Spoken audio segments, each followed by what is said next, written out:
Are you chasing your dreams or waiting on the graveyard to catch up? If you're waiting to be motivated, you're doing the wrong thing. Why do I say that?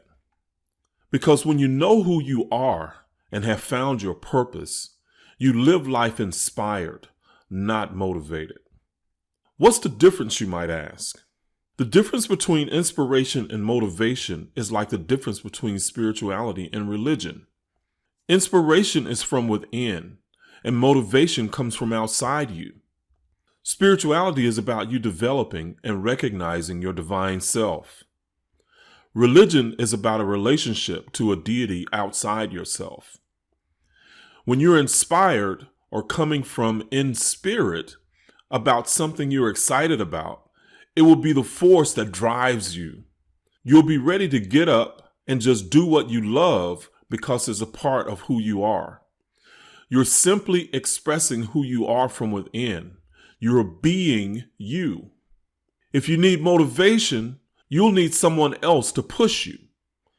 But when that person is gone, the excitement wears off and you need it again. Being inspired or in spirit means that you are most likely living your purpose.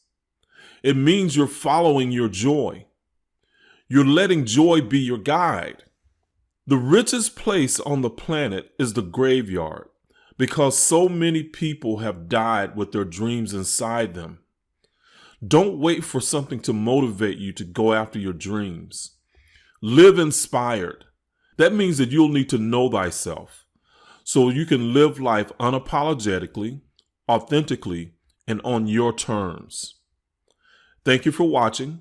Please subscribe, like, and share with anyone that would be consciously elevated and vibrationally uplifted by this.